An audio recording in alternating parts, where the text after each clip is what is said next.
우크라이나의 돈바스 지역은 사실상 러시아에게 넘어갔습니다. 그 지역의 사람들 상당수는 원 러시아계 주민이었으며 우크라이나가 소련의 일원이었던 시절 돈바스는 우크라이나 지역에서 가장 공업이 발달된 지역으로 지금 우크라이나 공업의 70%에 달하는 공업 생산력을 가진 곳으로 설계되었습니다. 그러면 왜 돈바스는 우크라이나가 독립했을 당시 러시아로 가지 않고 그대로 우크라이나를 따라 독립했을까? 우크라이나가 독립하던 1991년 시절 우크라이나의 경제는 러시아보다 안정적이었습니다. 구소련 국가들이 모두 힘들었지만 우크라이나는 곡창지대로 사람들이 풍족한 식량을 소비할 수 있었지만 러시아는 식량의 작업률이 현격히 떨어지고 굶는 사람들이 속출하며 점점 피폐해져 갔습니다. 그러니 굳이 러시아로의 귀환을 원치 않았습니다. 하지만 푸틴의 집권 이후 러시아는 다시 식량의 자급, 에너지 수출이 만개하며 경제가 더욱 안정적이고 단단해졌습니다. 이에 반해 우크라이나는 계속된 정치적 혼란과 러시아 1인당 소득의 절반에도 미치지 못하는 질 낮은 삶이 아무런 발전 없이 계속되고 있었습니다.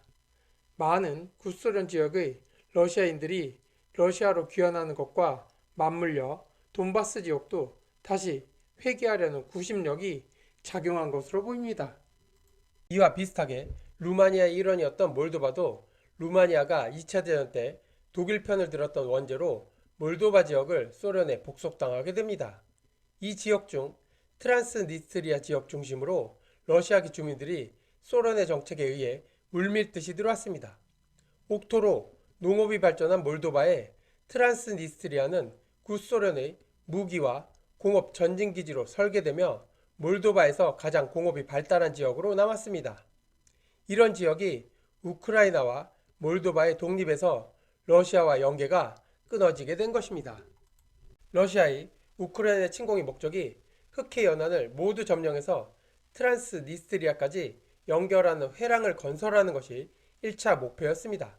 하지만 서방의 지원에 힘입은 우크라이나의 목숨 건 항전이 지금 이 목표를 막고 있지만 서방의 지원이 단절되며 우크라이나는 패전의 기로에 서 있습니다. 이를 보면 자국의 적국을 지지하는 사람들이 많이 사는 지역이 있다는 것은 전쟁의 불씨가 된다는 것을 알 수 있습니다. 다행히 한국에는 적국으로 볼 수 있는 중국인들이 아직은 한 지역의 통째로 거주하거나 반란을 도모할 수 있는 힘이 있다 추정되지 않습니다. 허나 같은 한국인이지만 중공을 추종하고 북한 주체 사상을 숭상해 조국을 북한으로 여기는 매국노와 그 추종 세력이 인구의 상당 부분을 차지하는 것도 사실입니다.